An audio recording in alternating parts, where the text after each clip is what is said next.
Aloitetaan webinaari, aiheena kansainvälinen sijoittaminen ja Timo Heikkilä täältä Sijoittajafiistä. Morjesta vaan kaikille. Lähdetään kahlaamaan esitystä läpi. Ja alkuun otetaan vähän markkinakatsausta, miltä markkina näyttää. Sitten tässä on näitä aihepiirejä, rakenna kansainvälisesti hyvin hajautettu salkku, löydä ja vertaile kansainvälisiä osakkeita, meidän kansainväliset osakesalkut, minkälaisia löytyy. Ja sitten voi meikäläiselle heittää osakkeista kysymyksiä. Niin. Katsotaan, osaanko vastata yhteenkään kysymykseen. Jos en osaa, niin sitten niistä voidaan tehdä, jos on hyviä semmoisia, mitkä kiinnostaa, niin tehdä artikkelia ja muuta ja kaivella vähän tietoja. Ja tosiaan puoli tuntia ja plus kysymykset suurin piirtein esityksen aika. Tässä on sitten osakemarkkinoiden kehitystä vuoden alusta. Ja koska mä oon tehnyt tämän eilen siinä iltapäivällä, niin tässä ei näy nyt noista jenkkiosakkeiden osalta se eilinen droppi, joka oli aika syvä, että Nasdaq tuli 3 pinnaa alas ja S&P 500 yli 2 pinnaa alas. Mutta se ei kuitenkaan muuta tuottojärjestystä, että heikoin on ollut OMX Helsinki 25, muutaman prosentin ylhäällä vuoden alusta. Sitten on Saksan DAX-indeksi ja sitten on S&P 500 ja Nasdaq suurin piirtein samoissa tuotoissa. Ja niin kuin näkyy, niin tuo Nasdaq on käynyt paljon korkeammalla. Kävi tuossa kesäkuussa 25% ylhäällä, mutta nyt sitten on ollut tämmöistä niin kuin rotaatiota. Eli teknologia-osakkeet on menestynyt heikommin kuin muut osakkeet. Ja itse asiassa pienyhtiöt ja S&P equal weight, eli tasapainotettu S&P 500-indeksi niin on tuottanut Nasdaqia paremmin. Mutta tämä viimeisin romahus, mikä oli tuossa elokuun alussa, niin siinä kyllä meni myös japanilaiset osakkeet ja pienyhtiöt ja aika monet muutkin indeksit. Siitä on tehnyt artikkelin, se voi muuten kanssa laittaa tonne linkiksi, että mitä kaksi romahdusta elokuun markkinapudotuksesta tai 2 esimerkkiä, joku tämmöinen se oli. Mutta vaikka tuota aikaväliä muuttaa 3 kuukaudeksi, 6 tai 18 kuukaudeksi tai jopa pariksi vuodeksi, niin tuottojärjestys on tämä, mikä nyt on niin kuin melkeinpä se tärkein syy, että miksi kannattaa kansainvälisesti sijoittaa, koska saat parempaa tuottoa, sitten saat myös hajautushyötyä. Pelkällä Helsingillä ei ole nyt viime vuosina pärjännyt. Ja näitä voi tosiaan ostaa todella helposti indeksirahastoilla tai ETFillä, mutta osakesijoittaminen on tietenkin vähän mukavampaa. No mitkä osakkeet on tuonut sitten tuoton Jenkeissä? Jos katsotaan näitä isoimpia yhtiöitä, koska ne on isommilla painoilla indekseissä, niin Nvidia ja HOX tässä ei myöskään ole sitä eilistä droppia, eli Nvidia markkina-arvosta hävisi 12 Nokiaa eilen, 280-90 miljardia dollaria markkina-arvosta, mutta on kuitenkin selvästi parhaiten tuottanut osake tänäkin vuonna. Ja sitten muita hyviä osakkeita, Eli Lilly, Meta Platforms eli entinen Facebook ja sitten Walmart. Tesla taas tämmöinen muutaman vuoden takainen piensijoittajien suosikkiosake ja myös Instikka-sijoittajien, niin se taas on vuoden alusta tähän päivään miinuksella. Eli nuo on ne tärkeimmät. Berkshire Hathaway on myös tuottanut hyvin, mutta sitten muut Applet, Amazonit, nämä niin aika lailla tuossa hyvin lähellä indeksituottoa. Nuo on ne, mitkä on tuonut siihen indeksiin sitä tuottoa lisäarvoa. Sitten löytyy paljon osakkeita, jotka on sitten tehnyt miinusta, niin kuin aina menee, että osa tuottaa paremmin kuin toiset. Sen takia kannattaa hajauttaa. Itse asiassa rahoitussektori on myös ollut erittäin hyvä. Jenkeissä ja JP Morgan taitaa olla päälle 30 pinnaa plussilla tältä vuodelta. No entä sitten mitkä osakkeet on tuonut Helsingissä tuottoa tänä vuonna? Ja tässä on taas isoimpia yhtiöitä, niin ihan hyviä tuottoja löytyy myös Helsingissä, vaikka se itse indeksi on tuottanut heikosti.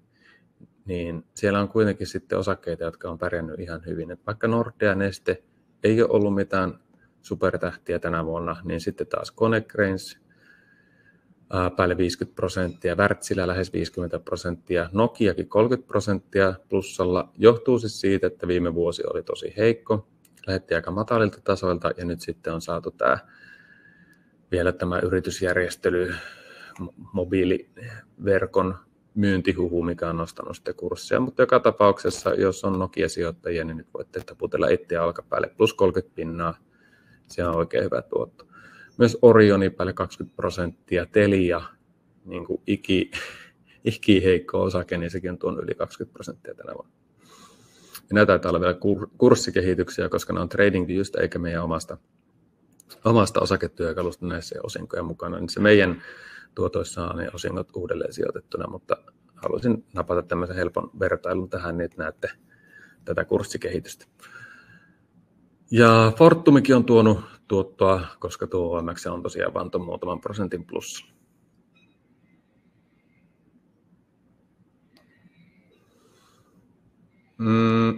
Sitten mennään tähän markkinaympäristöön, niin tosiaan riskiindikaattorissa, joka on tämä meidän eniten pisimpään seurannassa ollut riskiindikaattori, niin siinä oli aika voimakas pomppu tuossa elokuun aikana, että tuo musta niin kuin tavallaan tuo tasoitettu riskiindikaattori niin kävi lähes tuossa nollarajalla, tai kävi nollarajalla, mutta en muista ihan tarkkaan, että kävikö se just pikkusen tuon kohonneen riskin punaisella alueella, eli välttäosakkeita tasolla, mutta tuo lyhyt riski, joka niin kuin vähän nopeammin reagoi, niin se kävi selkeästi välttäosakkeita tasolla, mutta on sitten tullut taas alas.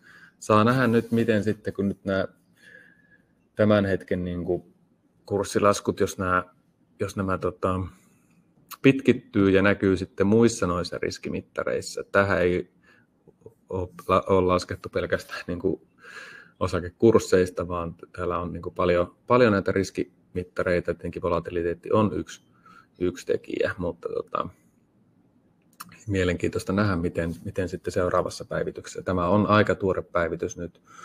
Löytyy sieltä meidän sijoittaja 360 markkinaympäristöstä ja tämä on 3.9. päivitetty. Se, mikä jo ehti vähän huolestuttaa tuossa elokuussa, se oli käsittämättömän nopea se markkinoiden romahus, mutta sitten oli myös todella nopea sitten tämä palautuminen ja miten nopeasti niin kuin riskimieliala sijoittajilla muuttui niin kuin sieltä kauhusta takaisin euforiaan. Mutta se, mikä oli huolestuttavaa, oli se, että finanssiriskit niin kuin ampui todella voimakkaasti ylös, mutta ne pysähtyi tuohon nollarajalla. Ja siellä on myös aikamoinen läjä kaikkia finanssiriskejä mittaavia indikaattoreita tässä taustalla. Ja on semmoinen niin kuin kombinaatio näistä, että muun muassa Yhdysvaltain keskuspankin käyttämiä riskiindikaattoreita, finanssiriskiindikaattoreita siellä, joka oli yksi selittävä tekijä, korkospreadit, korkojen voimakkaat liikkeet, on semmoiset, mitkä tässä näkyy. Mutta tilanne on sen osalta hetkellisesti ainakin rauhoittunut. Korothan nyt on seilannut tässä aika niin kuin erikoisesti, että viime vuonna nähtiin niin kuin voimakasta nousua ja sitten niin kuin jyrkkää pudotusta. Ja sitten korot lähti takaisin niin kuin hiippailemaan ylöspäin ja nyt ne on sitten taas tullut alaspäin. Vähän tämmöistä niin kuin, riippuen siitä, että mitkä on ne odotukset Fedin suhteen ja mitkä on talouskasvuodotukset, niin ne näkyy aika nätisti korossa. Melkeinpä, jos haluaa nopean silmäyksen siitä, että miten talous kehittyy ja mitkä on inflaatio-odotukset, niin kurkkaa 10-vuotista valtionlainaa, niin siitäpä se näkee. Tuosta pystyy tulkitsemaan sen, että Jenkeissä on 3,9%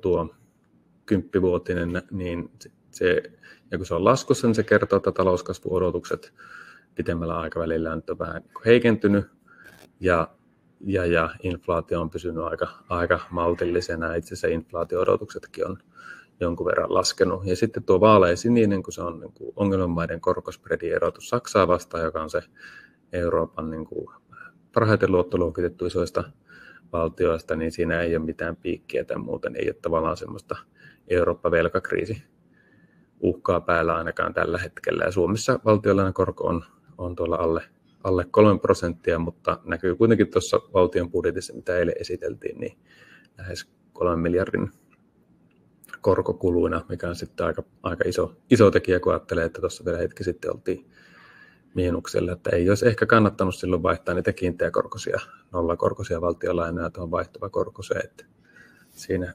poltettiin muutama miljardi, mutta semmoista se on. Tyhmästä taloudenpidosta sitten kärsitään. Tai tuommoisista yksittäisistä tyhmistä päätöksistä. No sitten, mitä on ne syyt sitten korkojen laskuun? Niin kun sanoin, että tulkitsin äsken sitä korkokäyrää, niin tässä sitten tulee vähän niin kuin vahvistusta tähän niin kuin hypoteesiin. Eli talousluvuista löytyy syy korkojen laskuun. Eli tavallaan kaikki talousluvut G10-maissa, Jenkeissä, euroalueella, niin on ollut nyt viime aikoina odotuksia heikompia, ja sen takia nuo käyrät on tuossa laskevia. Tuo punainen on sitten niin kuin maailman osakkeet. Eli talous on kautta linjan hieman pehmentynyt, mutta sitähän tässä on haettu. On haettu sitä pehmeätä laskeutumista, jotta saadaan keskuspankit saada ohjauskorkoja alaspäin. No, ollaan nyt syyskuussa, niin valitettavasti tämä syyskuu on osakemarkkinoilla historiallisen huono. Eli jos katsotaan tuommoinen niin kuin jättiläismäisen pitkä osakkeiden tuottohistoria, tuolta tutkimuksessa oli tuommoinen Iso-Britannia, mutta aika sama havaittu kaikkialla, niin tosiaan tuo sell in May-ilmiö pitää kutinsa. Marras-huhtikuussa osakkeilla paras tuotto ja sitten taas lokakuussa jopa miinusmerkkinen. Ja syysy ja lokakuu on ollut sitten yleensä aika volatiilia ja aika heikkoja kuukausia. Ja voi olla, että niin kuukausitasolla saattaa olla ihan ok, mutta siellä sisällä on sitten niin voimakasta liikehdintää. Ja nythän tämä vähän näyttää tältä. Elokuu oli olla tosi heikko, mutta sitten sen vahvan palautumisen myötä elokuu olikin hyvä.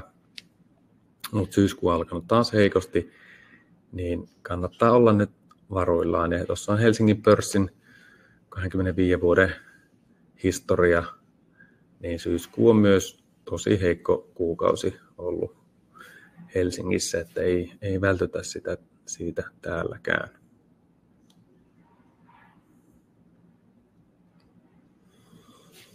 No sitten mitä näitä markkinakatsauksesta nyt johtopäätöksiä, niin tässä on tämmöisiä tärkeimpiä tapahtumia, makrotapahtumia, mitkä sitten tulee liikuttaa markkinaa, eli nyt saadaan työllisyysraportti parin päivän päästä, inflaatioluvut seuraavalla viikolla, nämä on siis Jenkeistä, koska jenkkimarkkina on se, mikä eniten täällä niin kuin pörssissä vaikuttaa. Sen takia me sitä seurataankin, ja sen takia se myös vaikuttaa suomalaisiin osakkeisiin, koska nuo isot yhtiöt on enimmäkseen kansainvälisillä markkinoilla toimivia, ja sitten kurssien korrelaatio, varsinkin tuollaisissa laskuissa ja muissa, niin Helsingissä on tosi iso tuohon jenkkeihin ja muihin globaaleihin markkinoihin. Ja nyt pidetään melko lailla varmana sitä, että se Yhdysvaltain keskuspankki Fed laskee ohjauskorkoa. Tällä hetkellä noin 60% todennäköisyys sille, että se koronlasku on tuo 0,25%, jolloin oltaisiin sitten 5%. Jos taas sitä suhteuttaa sitten PKT:n kasvuun, inflaatio, molemmat taitaa olla alle 3% tällä hetkellä Jenkeissä, niin kyllähän tuo ja markkinakorkoihin, joka 10-vuotinen oli alle 4%, niin kyllähän tämä on niin kuin aivan liian korkea tämä ohjauskorko. Ja ehkä vielä räikeämpi se tilanne on Euroopassa, missä meidän kasvu on, niin kuin, on tosi heikkoa. Eli ohjauskorko, että jos nämä kaikki muut luvut on niin kuin neutraalilla tasolla, niin nyt ohjauskorko pitäisi saada myös sinne neutraalille tasolle. Olkoon sitten vaikka 3% USA:ssa, mutta se pitäisi saada siinä niin kuin vuoden aikana. Ja riskinä tietysti on se, että ton kanssa ollaan liian hitaita. Eli käytännössä tämä nyt näkyy tietyssä mielessä tuolla niin kuin teollisuuden puolella,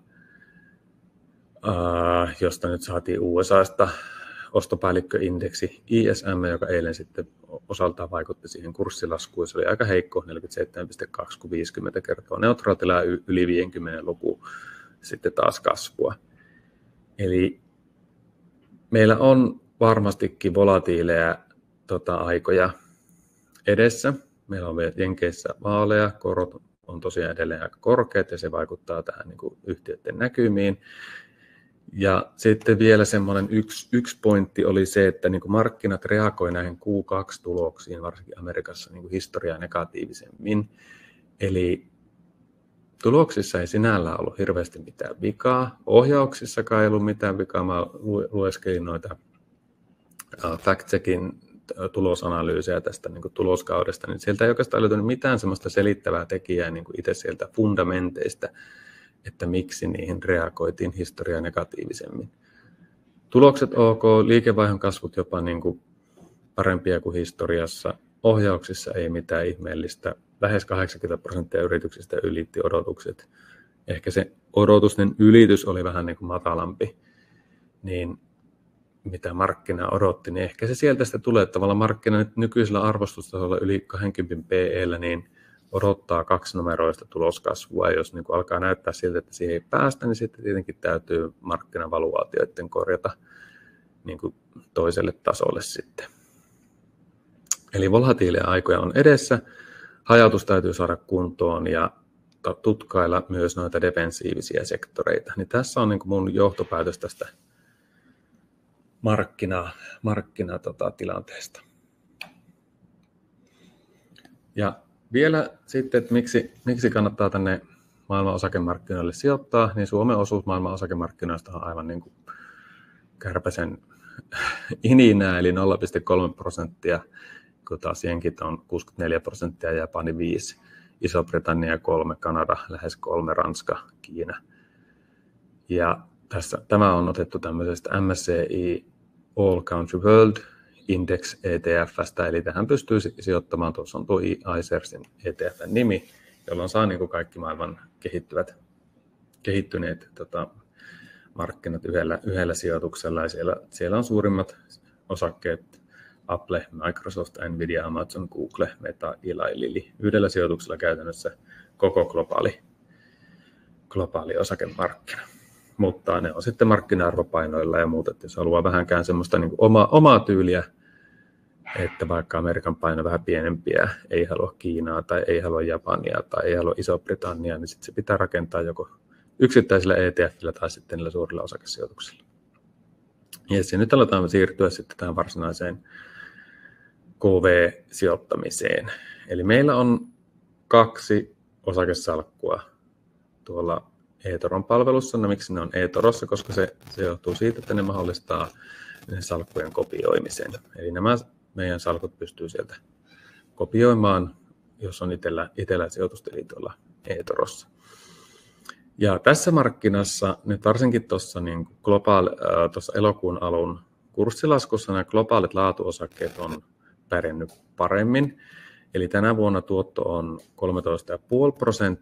ja elokuun siinä markkinarytinässä, niin tämä salkku ei tullut kuin 2% alas. Ja tuossa vasemmalla näkyy sitten osakkeita, suurimmat sijoitukset, eli siellä löytyy Oraclea, Garminia, TJX:ää, Rotainen, Assa Abloy, Eli Lillyä, Walmartia, Johnsonia. Tämmöisiä osakkeita voidaan katsoa sitä kohta tarkemmin vielä. Mutta yli 30 osaketta, melko hyvä hajautus globaaleihin laatuosakkeisiin. Ja tätä ei tarvitse kopioida, mutta sieltä voi käydä myös katsomassa, jos haluaa niitä ideoita, että mitä laatuosakkeita löytyy meidän salkusta, jos haluaa sieltä sitten tutkia tarkemmin, että löytyisikö sieltä omaan salkkuun sitten laatuosakkeita. No sitten toinen on taas disruptiiviset teknologiaosakkeet, joilla on niin parempi tuottohistoria, mutta se on myös volatiilimpi. Eli 2022 oli näille teknologiaosakkeille tosi ankea vuosi, että silloin tultiin alas ja kovaa. Takana oli useampi hyvä tuottovuosi, mutta nyt sitten teknologiaosakkeet on palautunut ihan nätisti, että 23, melkein 60% ylöspäin, ja tämä salkku siis, ja tänä vuonnakin 15%. Suurimpia sijoituksia siellä on Mercado Libre, Meta, Fortinet, Google, Amazon, Apple, ServiceNow, Netflix, Mastercard, Adobe, Microsoft. Löytyy myös Nvidiaakin, mutta sitä on niin kuin aina, osake on noussut sieltä ostohinnasta on 750%, niin sitä on sitten pitänyt vähän myydä, ettei sen paino nouse niin kuin liian korkeaksi, mutta löytyy salkusta myös lähes kaikki tärkeimmät tekoälymegatrendin osakkeen, että käytännössä kaikki en tiedä, mikä sieltä puuttuisi. Mutta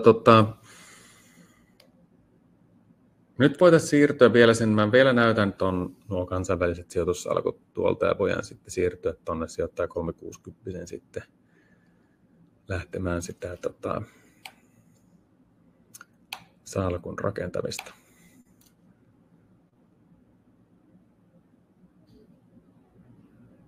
Ja nyt on virtuaalisalkulla täällä eToron palvelussa ja löytyy tosiaan täältä, jos kirjoittaa II Quality, tarvitsee kirjoittaa kuin IIQ, niin löytyy tämä meidän laatusalkku. Ja tässä voi tutkia sitten, että moniko on siihen sijoittanut ja paljonko on seuraajia on tuo vajaa 4000. Täältä löytyy sitten näitä statseja, tuottohistoriaa ja mitä osakkeita salkusta löytyy. 32 kappaletta osakkeita. Löytyy Nikit, McDonaldsit, L'Orealit, Pepsiä, BlackRockia, Texas Instrumentsia, Otis, hissiyhtiö, koneenkilpailija. Näitä aika moni on tunnettuja brändiyhtiöitä, tunnettuja laatuyhtiöitä, kulutussektoria, tämmöistä. Ja sitten tosiaan tuo teknologiasalkku vielä, tsekataan se, löytyy II Disruptive nimellä. Samoin tässä on 25 000 seuraajaa. Löytyy tuottohistoriaa ja salkkua voi seurata. Katsoa täältä, jos haluaa itselle ideoita disruptiivisista teknologiaosakkeista. Löytyy myös Tesla, ASML, se on niin kuin Euroopan tekoälyosake, KLA myös, Salesforcea, tämmöinen pilvipalveluyhtiö, PayPalia, AirBNBtä, Palo Altoa, eli kyberturvallisuutta, AMDtä, Nvidiaa, Broadcomia, siinä tuli heti 3 seruyhtiötä tekoälymegatrendistä, Visa, Taiwan Semiconductor, Microsoft, Adobe, Mastercard, Netflix, ServiceNow, Apple ja niin edelleen. Eli tämmöiset. Ja sitten siirrytään sitten tänne itse sijoittaja 360. Sinne pääsee tuolta sijoittaja.fi, sieltä löytyy linkit. Tämä kuuluu siis meidän maksulliseen jäsenyyteen, että tänne pääsee. Ja täältä löytyy kaikki meidän sijoittajan työkalut ja tänne tulee artikkelit ja jatkossa suurin osa kaikesta kehitystyöstä ja muusta niin tulee sitten tänne. Jäsenyyteen kuuluvat siis. Mutta jos lähdetään rakentamaan sitä kansainvälistä salkkua, niin ehkä on hyvä käydä tsekkaamassa tuo markkinaympäristö, että niin kuin ei osta nyt ihan mitä sattuu sinne. Niin täällä meidän markkinaympäristössä pyörii niin kuin tärkeimpien yhtiöiden osakekurssit tuossa, viimeisimmät niin kuin closet.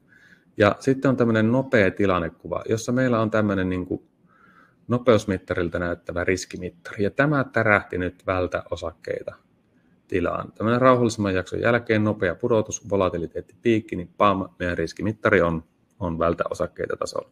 Ja tämä on historiassa toiminut hyvin ja se kannattaa huomioida, kun omia salkkuja tai kun tekee muutoksia omiin salkkuihin. Etenkin jos on vähän aktiivisempi traderi, jos on tämmöinen ostaa-pidä sijoittaja, joka ei halua reagoida markkinamuutoksiin. Ja silloinhan tätä ei kannata huomioida kuin vaan semmoisena nice to know -juttuna.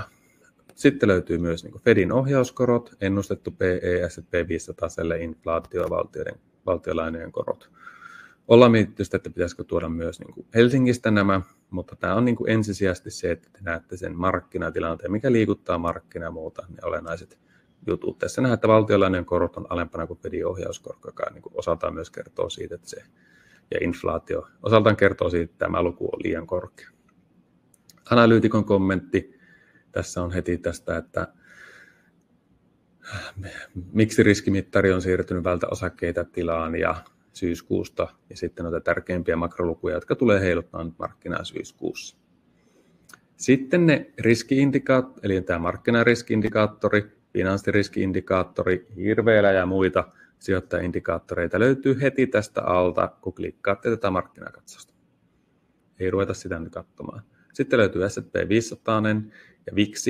Nähdään siitä, että tämä volatiliteetti VIX on noussut. Täällä on liukuvia keskiarvoja. Jos pannaan 20 tuohon, niin nähdään, että se on tällä hetkellä, ollaan just tuossa niin kuin liukuvan 20 päivän keskiarvossa. Jos siitä mennään läpi, niin todennäköisesti S&P 500 jatkaa laskua. Ollaan myös tuossa SMA 50 ja 200 päivän liukuva on sitten tuolla alempana. Eli jos nyt tästä niin kuin päivän 2 sisällä mennään alas, niin se matka jatkuu aivan varmasti teknisen analyysin näkökulmasta tuonne alaspäin. Voi vaihtaa sitten pitempää historiaa, jos haluaa ja muuta. Sitten löytyy tämmöistä niin kuin sektorituottoa, joka on niin kuin hyödyllistä, että jos haluaa tätä allokaatiota miettiä, mihin sektoreihin tai että mistä sektoreilta vaikka haluaisi etsiä niitä osakkeita. Ja tästä nähdään, tässä on niin kuin sykliset ja defensiiviset. Me nähdään, että viikkotasolla sykliset on tuottanut heikommin kuin defensiiviset. Eli nyt sijoittajat on vähän niin kuin riskinkarttajia ja siirtynyt defensiivisiin syklisistä. Kuukausitasolla tuotot lähes samoissa. Ja tätä voi sitten, tämä on nyt kuukausituoton perusteella, mutta tätä voi jaotella tai painaa nappia, niin tämä muuttuu. Nyt ollaan niin kuin viikkotuotossa. Teknologia, viestintä, materiaalit, harkinnanvarainen kulutus, teollisuus, energia, kaikki käytännössä syklisiä, on siellä niin kuin heikoiten tuottaneita. Ja sitten, jos katsotaan, mitkä on parhaiten tuottaneita, niin rahoitus, terveydenhuolto, päivittäiskulutus, kiinteistö, yhdyskuntapalvelut, kaikki oikeastaan enempi, vähempi defensiivistä tai semmoista, joka hyötyy tuosta korkojen laskusta.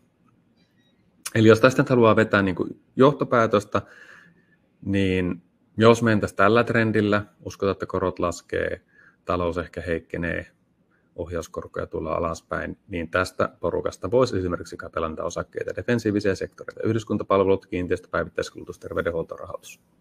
Siinä yksi vaihtoehto. Jokainen tehkö tulkintansa itse. Löytyy myös ennakoivia alasektoreita, pankit, kuljetus, puolijohtajat. Nämä yleensä indikoi sitä, että mihin suuntaan mennään. Eli tämä puolijohtajat on Nvidiat, AMDt, muut. Nämä yleensä, niin kun lähdetään ylöspäin, niin nämä reagoi ensin, kun lähdetään alaspäin, nämä reagoi ensin. Ja puolijohtajat teki siinä kesäkuussa tavallaan semmoisen niin kuin suhteellisen tuottohuipun, ja sen jälkeen on ollut niin kuin oikeastaan niin kuin alamäkeä suhteessa S&P 500-indeksiin, joka on sitten niin kuin yksi signaali. Sen voi tulkita joko sillä tavalla, että markkinassa on tapahtumassa rotaatiota, tai sitten, että kurssit laskee. Yes. No, sitten on täällä tämä meidän portfolio-työkalu, ja tämä kertoo nyt portfolion koon, portfolio-yhteenvedon, montako pistettä, nyt on 22 pistettä, ei mikään huippupisteet vielä, kohdehajautuksen, aluehajautuksen ja allokaation. Ja nähdään, että mulla on täällä vaan tämmöinen Suomi-osakesalkku, jossa on Nokia, Fortumia, Nordea, Wärtsilä ja Nestettä. Ja aletaan rakentaa nyt tätä KV-salkkua. Ja voidaan tehdä se sillä tavalla, että tästä voi lisätä, mutta lähdetään lisäämään täältä meidän KV-osaketyökalun kautta. Ja ajattelin tähän ensiksi, että poimitaan tähän semmoisia osakkeita, mitä oli siellä meidän niissä salkuissa.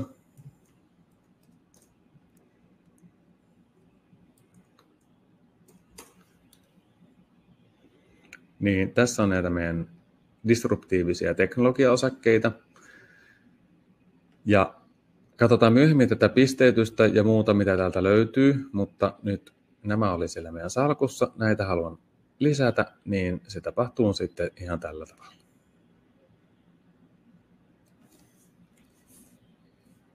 Noin, nyt se on lisätty salkkuun. Seuraava osake. Tänne voi laittaa omia muistinpanoja. Tuohon laittanut ostaan tasolta $397. No, nyt menee vähän eri tasolta, mutta ei kauhean kaukaa siitä.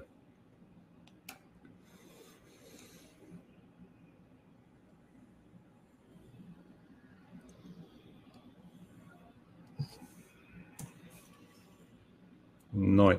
Ja kuten huomaatte, täällä on myös osasta yhtiöstä löytyy analyytikoiden kommentti viimeisimmistä tuloksista. Ja Netflixillähän se oli oikein hyvä. Nyt voidaan käydä katsomassa sitten tämä portfolio, miltä tämä nyt näyttää. Meillä oli 22 pistettä, nyt meillä on 34 pistettä, mutta meidän portfolio tarvitsee edelleen kehitystä. Voidaan käydä katsomaan tämä KV-salkkua, mitä siellä analyysiä tulee. Sektorihajoitus on 2 sektoria, 3 osaketta, ei ole kauhean sektoritasapainossa eikä oikein osaketasapaainossakaan. Sijoitustyyli näyttää tuolta ja tuossa on niin tämän salkun tunnusluku. Eli ei muuta kuin lisätään lisää osakkeita. Nämä on nyt sitten niitä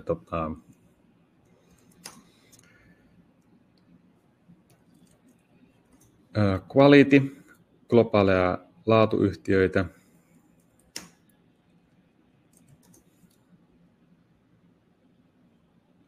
Lisätään sinne Eli Lilly terveydenhuoltopuolelta.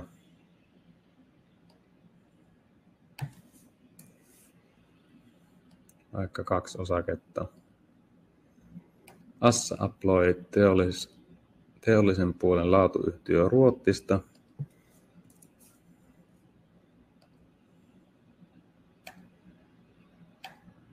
TJX on tämmöinen päivittäiskulutussektorin osake, tai taitaa olla harkinnanvaraisen sektori tuolta Amerikasta.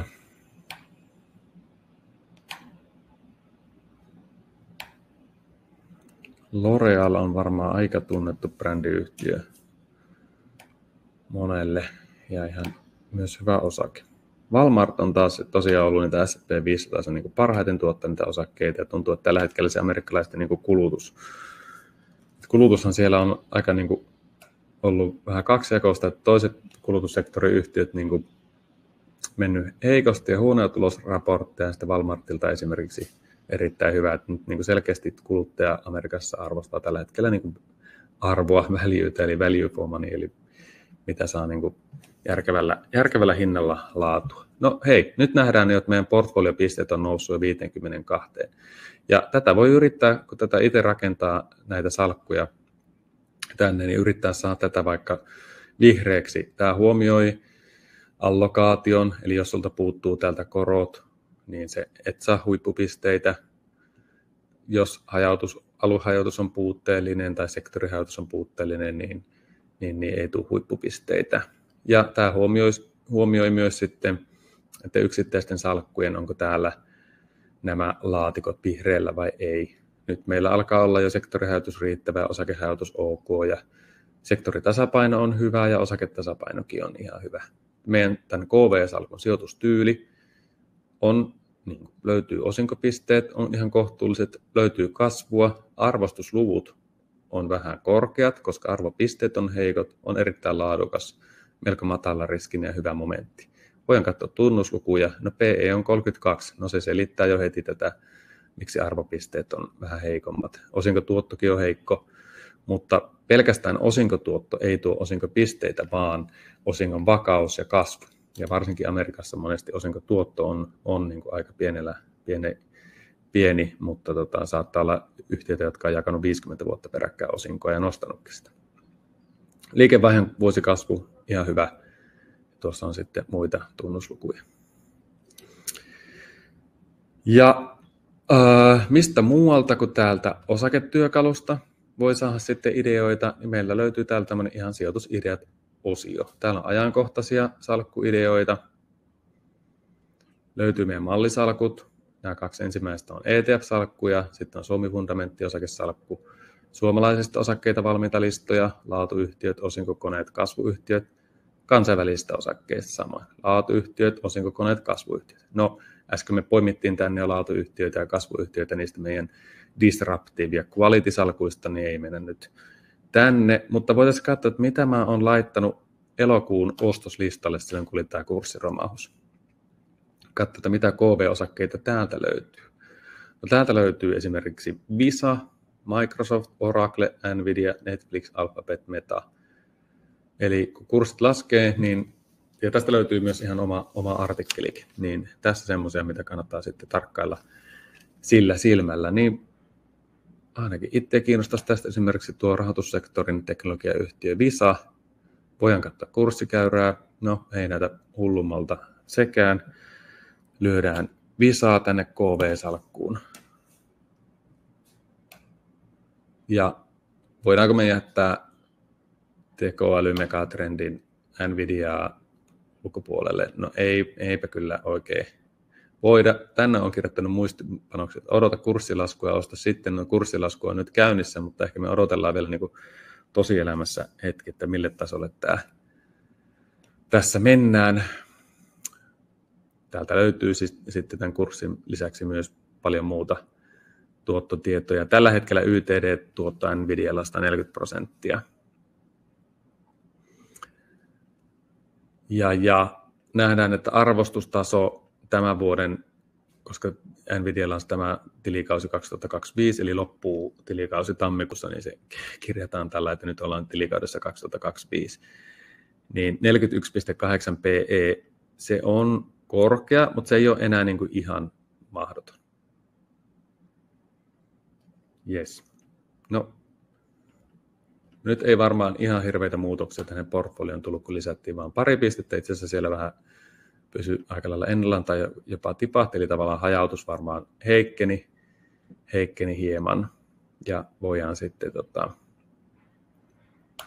lähteä vielä katsomaan, että miten niitä osakkeita voi poimia. Tästä meidän osaketyökalusta löytyy tosiaan 1150 osaketta. Kokonaispisteet lasketaan 6 faktorin perusteella: momentti, lyhytajan kurssitrendi, osakkeen riski, laatu. Täällä on ROE, kannattavuuden vakaus, tuloskasvu muun muassa, arvostusluvut, kasvu ja osinkopisteet. Näistä muodostuu sitten painotettuna keskiarvona kokonaispisteet, ja tämä painotettu keskiarvo on vielä erilainen eri sektoreilla ja vielä elää niin kuin markkinatilanteen mukaan. Eli nyt nähdään, että täällä on niin kuin kärkeen noussut tämmöisiä päivittäiskulutussektoriyhtiöitä tällä hetkellä. Ja se ehkä myös kuvastaa sitä markkinatilannetta. Tämä myös niin kuin elää markkinatilanteen mukaan tämä meidän kokonaispisteytys. Ja täältä voi sitten hakea enemmän hakuvaihtoehtoja. Voidaan vaikka etsiä nyt sieltä defensiiviseltä sektorilta vaikka yhdyskuntapalvelut sektorilta. Lyödään tuonne vaikka sijoitustyyliksi, että laatu ja vaikka matala riski. Ja me halutaan, että ne molemmat täyttyy, eli ei jompi kumpi, vaan molemmat. Niin minkälaisia osakkeita tämä silloin antaa? On italialaista, jenkkiläistä ja Iberdola on ainakin semmoinen yhtiö, minkä täältä tunnistan. Että voi jokainen lähteä sitten tutkimaan tarkemmin, vertailla täällä sitten lukuja, ennusteita, arvostuslukuja ynnä muita. No Iberdolassa ei näitä edes pahalta nuo PE-luvut ja osinkotuottokin ihan kiva, niin.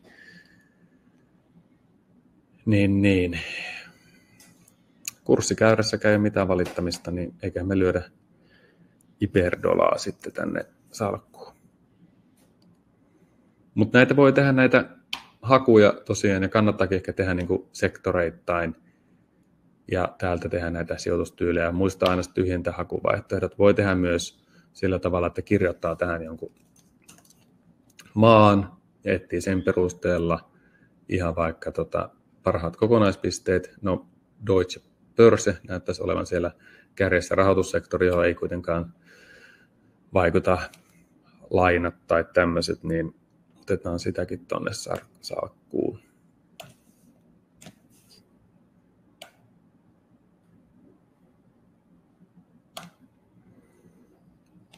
Ja käydään taas tsekkaan tätä portfoliota. Nyt meillä on 53 pistettä, vähän parantunut taas hajautus. Ja kaikki nämä näyttää olevan nyt vihreällä. Tuossa näkyy sektorihajautusta. Kiinteistö tuolta ehkä vielä puuttuu. Lisätään vielä kiinteistöä ja siirrytään sitten vaikka niihin kysymyksiin.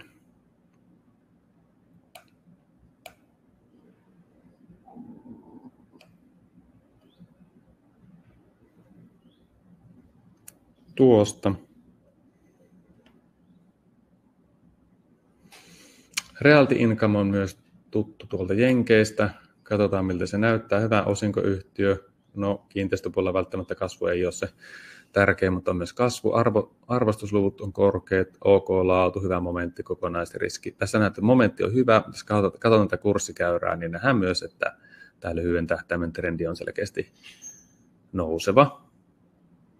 Mutta tässä on myös semmoinen hauska ominaisuus, jos nyt katsotaan näitä Realtyn arvostuslukuja, niin nämä on aika korkeat. No okei, reittejä ei välttämättä kannata niin kuin PE:llä niin kuin mitata tai vertailla, mutta tällä voi sitten, kun klikkaa tästä Retail Rates, vertaa kilpailijoihin, niin nähdään, että mitä muita tästä sektorilta löytyisi. Ja meillä on aika paljon sitä jenkkejä, niin olisiko tässä joku muu sitten, mikä pistäisi silmään. Ainakin itsellä pistää, että tässä on ranskalainen, jolla on niin kuin selkeästi matalammat arvostusluvut ja korkeampi osinkotuotto, niin heitetään tuota vielä sinne salkkuun. Se näyttää olevankin jo siellä valmiina. Noin. Mutta hei, nyt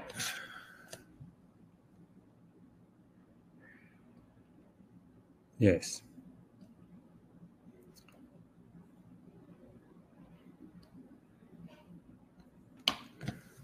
Nyt voitaisiin mennä sitten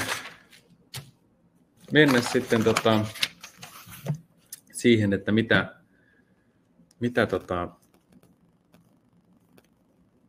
anteeksi, mä katson, mitä kysymyksiä teiltä on tullut. Niin niitä voisi nyt heitellä, jos on jostakin yksittäisistä osakkeista tai mitä on tullut aikaisemmin näitä osakkeita, niin voi niitä kysymyksiä nyt laitella tonne chattiin tai mulle tähän puhelimeen tuolta meidän moderaattoreiden puolelta, niin pystyn sitten yksittäisiin osakkeisiin vastaamaan.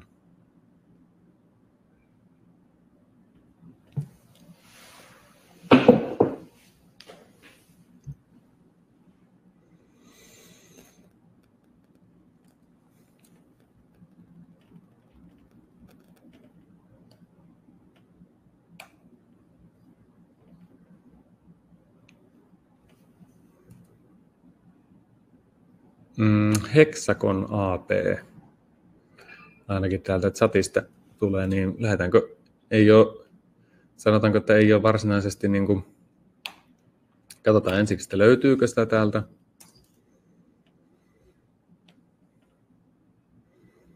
Löytyy ruotsalainen teknologiasektorin osake. Mitä nyt sitten, että jos nyt on tämmöinen osake, täytyy sanoa, että mä en ole totta kai kuullut tämän Hexagon nimen ja on sitä varmasti niin kuin jossain vaiheessa katsellut tarkemmin, mutta en ole nyt ihan hetken. Mitä mä nyt tekisin, mulle tulee kysymys osakkeesta, mistä en ole koskaan aiemmin kuullutkaan, niin mitä silloin kannattaa tehdä? Niin voidaan mennä vaikka tämän Hexagonin IR-sivuille, tai mitä suosittelen, että kannattaa tehdä. Niin ensiksi IR-sivuille, tutkia, että mitä se kenties tekee. Ehkä me nyt ei tässä ruveta sitä niin kuin sen tarkemmin niin kuin lueskelemaan. Löytyy yleensä aina joku Capital Markets Day tai joku Investor Day Precis, mikä kannattaa katsoa. Sitten kannattaa aina katsoa tuorein Q2-tulos. No, tässä nähdään, että 0% orgaaninen revenue growth, liikevaihto laski, no, bruttokate nousi, EBIT aika lailla flätti, mutta korkea kannattavuus. Kannattaa aina katsoa toimarin kommentti. Eli täällä on ollut vissi joku heikompi jakso ja nyt tilanne on niin kuin parantumassa.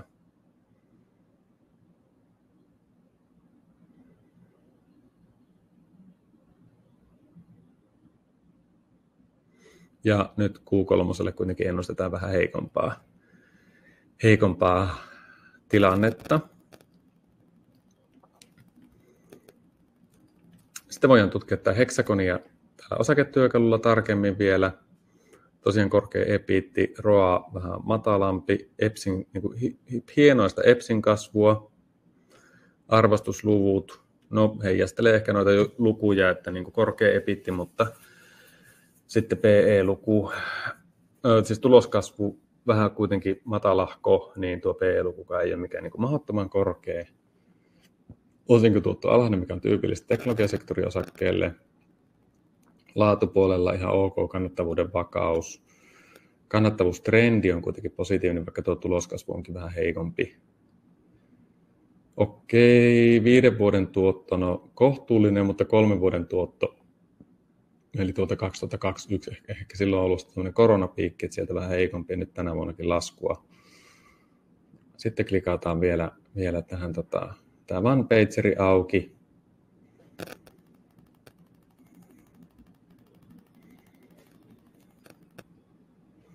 Ja voidaan vaikka verrata kilpailijoihin.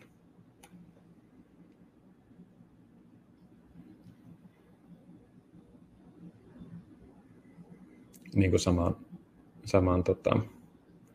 samaan sektoriin. No on siellä niin kuin top 3, mutta ei ole sitten taas niin kuin parhaat kokonaispisteet, että mitä tästä nyt sanoisi, että ei ainakaan heti tule tämmöistä niin kuin osta signaalia, mutta ja ehkä parempiakin saattaisi löytyä, mutta en ole heti myöskään hylkäämässä tätä ehdotusta. Pitäisi tutkia selkeästi paremmin. Ehkä mä ottaisin momenttia, jos katsoo momentti on 3, niin odottaisin kyllä ehkä petrausta tuossa kurssimomentissa.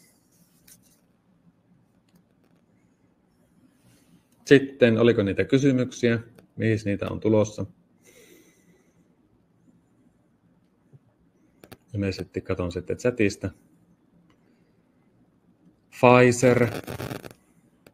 Otetaanko nopea Pfizer sitten? Lääketeollisuuden yhtiö.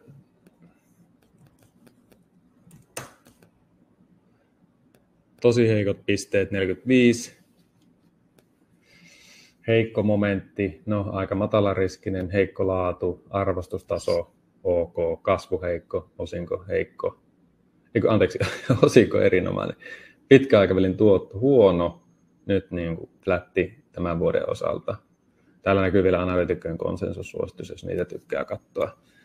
Arvostusluvut on niin kuin matalat, mutta Pfizer on tämmöinen niin sanottu legacy lääketeollisuuden yhtiö, joka ei ole oikein niin kuin kurssi liikkunut juuri niin kuin mihinkään. Vähän niin kuin tämmöinen teknologiasektori IPM, joka IPM nyt on viime aikoina vähän parantunut, mutta että jos sulla ei ole sitä niin kuin lääkekehitystä sillä tavalla, että sieltä olisi niin kuin odotuksessa niin kuin isoja kasvuja niin kuin tulokseen ja liikevaihtoon niin kuin Eli Lillyllä, Novo Nordiskilla, niin silloin se niin kuin näyttää vähän täältä. Tosi matala arvostustaso, mutta ei ole oikein tuloskasvua, niin ei oikein sijoittajia innosta, eikä ole mun mielestä innostanut niin kuin vuosikausi. Siinä oli se hetken koronapiikki ja silloin toimitusjohtaja myi heti osakkeita, että ei ehkä jatkoon. Katsotaan, jos haluaa, niin täältä voi sitten niin kuin napsauttaa tosiaan niitä. No kurssikäyräkin näyttää aika heikolta. Niin. Mutta jos olet arvosijoittaja, tykkäät korkeasta osinkotuotosta, niin sitten joo. Ja tässä on sitten niin tuon sektorin paremmat pisteet saaneita osakkeita.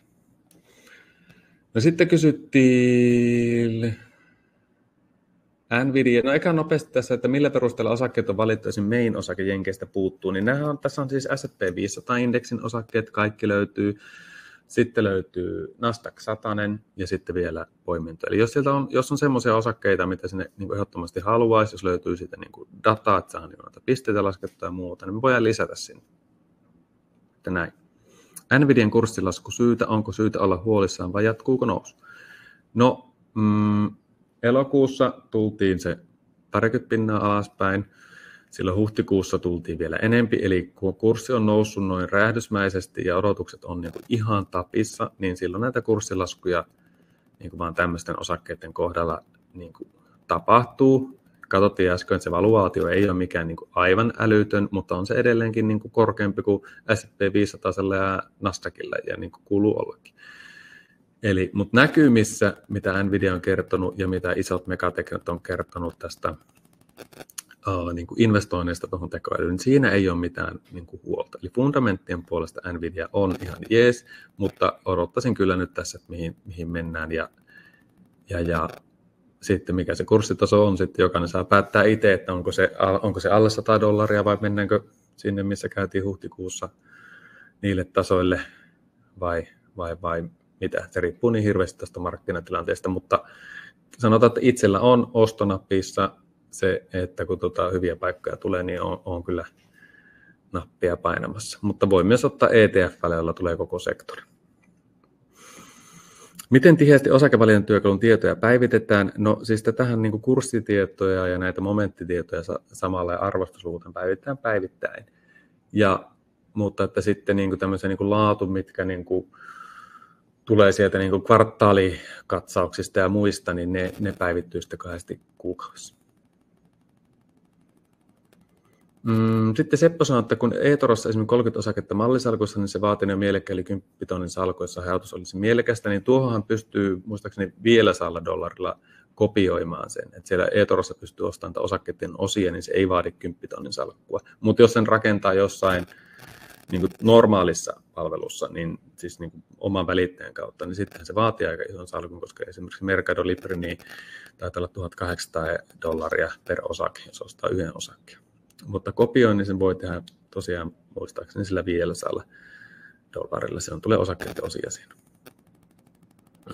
No, suomalaisista osakkeista harvia QT Group mielipidettä tulevaisuuden osalta. No, tämä oli vähän niin kuin kansainvälisistä osakkeista mielellään. Ja sitten Kempowerit, niin kuin mä pysyisin nyt näissä kansainvälisissä osakkeissa. Kempowerista ei ole nyt mitään niin kuin positiivista fundamenteista, niin ei ole sillä oikein näkemystäkään positiivista. Harvia ja QT taas on sitten paljon laadukkaampia tuolta kasvuyhtiöpuolelta ja löytyy sieltä meidän kasvuosakelistalta, sieltä sijoitusideoista ja sitten ihan artikkeleista.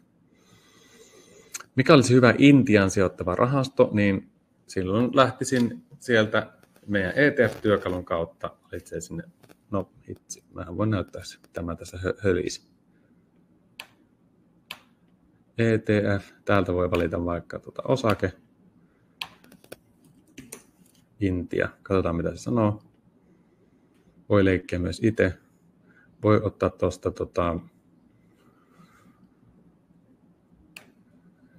ei jää tuotto-osuutta. Ja sitten lähteä katsoa vaikka, no siinä on heti, löytyy Saksan listattuja iSharesia ja Franklinia. Jos on MSCI, niin kuin tässä on Xtrackers ja iShares, niin silloin siellä on todennäköisesti ihan sama sisältö.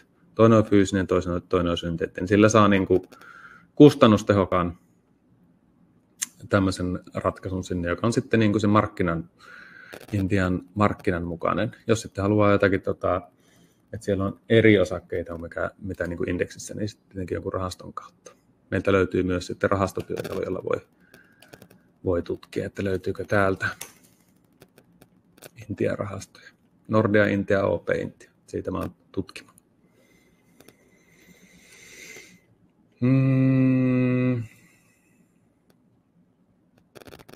Joku sanoo, että eToro on tullut dollarin kaupankäyntipalkkiot, onko tämä kilpailukykyinen suhteessa muihin KV-alustoihin? Niin varmaan ainakin kotimaisiin on, ja sitten tuossa kopioinnissa sitä kaupankäyntipalkkioita ei veloteta.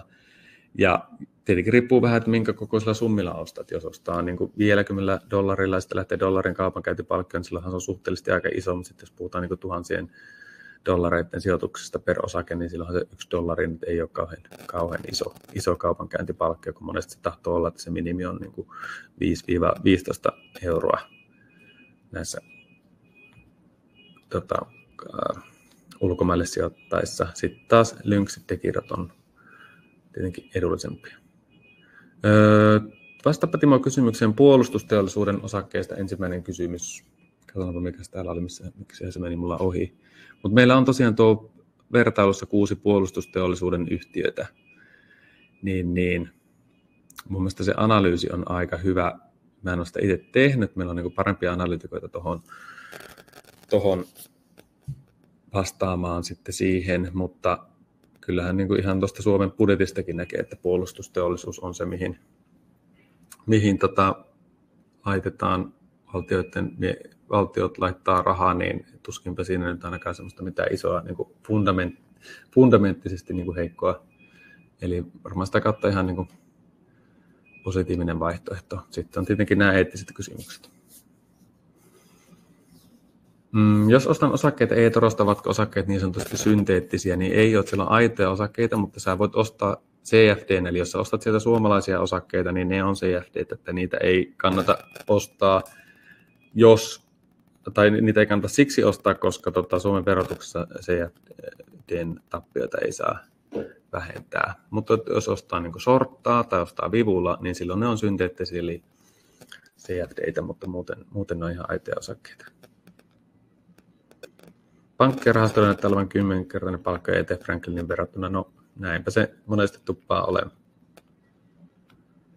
Syyskuun hyvä osto, kuukausi normaalia suuremmalla painolla. No yleensähän niin kuin osakkeita kannattaa ostaa silloin, kun markkina käy alhaalla, niin silloin nyt tässä niin kuin nämä viimeiset tämänkin vuoden laskut on osoittanut, että ne on niin kuin ollut niitä parhaita ostohetkiä, mutta tuossa on useampi noita isompia tekijöitä, mitä kannattaa sitten tietenkin huomioida, että ajallisesti hajauttaen.